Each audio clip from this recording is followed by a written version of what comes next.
Ted Winterer has lived in Santa Monica for 20 years and is vice chair of our Planning Commission.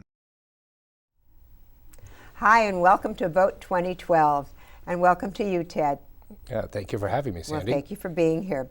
Because of the redevelopment funds, we're losing a lot of our monies, and it gives us two choices to either cut services or increase revenues. What would you favor? And if it's cutting services or increasing the revenues, which ones would you do? Well, first of all, we're in an economic downturn that the rest of the nation and the country is suffering. But I'm going to be bullish on Santa Monica's long-term prospects. We have a broad revenue base, and I believe as the national and global economy turns, our revenue picture will brighten considerably. The redevelopment agency funds have always been used for capital improvement projects, more so than operational expenses. So when our revenues restored to their past fiscal health, we will have the opportunity to continue to provide services, I believe, at the level we have in the past. The challenge will be funding some of the capital improvement projects we want to do.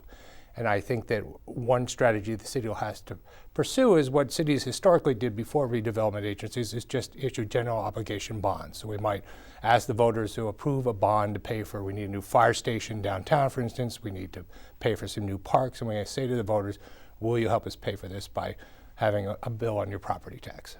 And services, are there any that you would cut?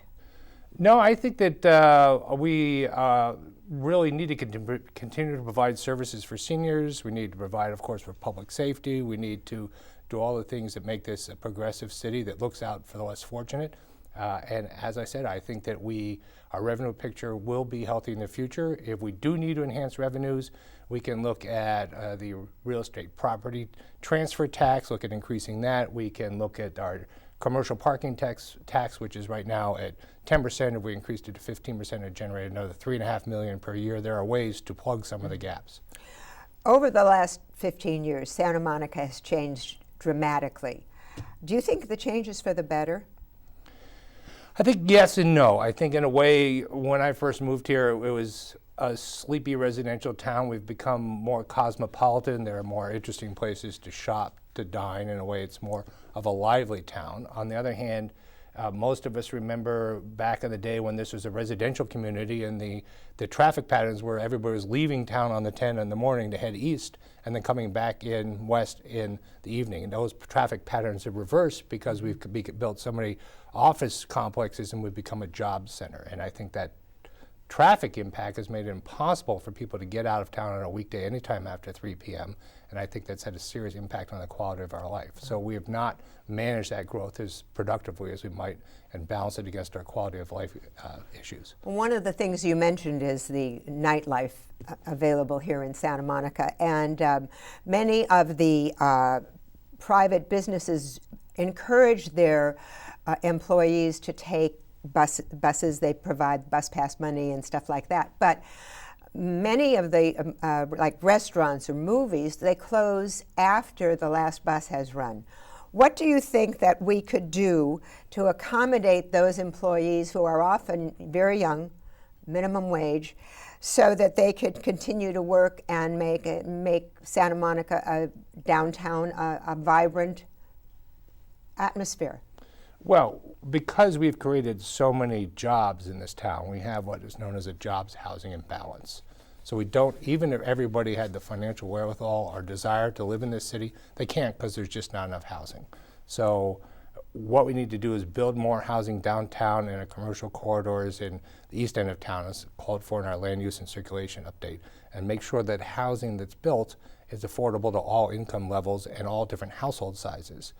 So we need to have housing that people who make a lot of money can live in, people who don't make much money can live in, people who are families of 4 or more can live in, people who are singles can live in. And then we have the opportunity for those people who work here and want to recreate afterwards to be able to walk home if they're working downtown and playing downtown, or at least take a bus a short distance down to their home, or bike or walk. Well, in the less than 1 minute that we have left, what would be the most important piece of business that you would attend to if elected in the next 4 years? I think we need to get serious about managing traffic in this town. We have a lot of, a lot of rhetoric about it, but not a lot of action. I think we need to do 3 things. First and foremost, we have in our land use and circulation element a policy of no net new PM trips. That shouldn't just be some sort of feel-good goal that we put in a document and put on a shelf. It's something that we should adhere to every year. So as we approve new projects and we see that trips are generated in their environmental impact reports, before they're even built, we need to be making sure we're taking measures to offset those trips. Two other things we need to do: we adopted a transportation management ordinance in 1992, which reduces employee car trips. Obviously, it's time to update that and make it more effective and to extend the base of employees it addresses. Finally, we need to have a transportation impact fee, which other cities have, which is a fee that's charged on new development. They pay a fee that offsets and provides money for capital improvements to create traffic mitigations. Thank you very much. Sure, Ted. you're very welcome.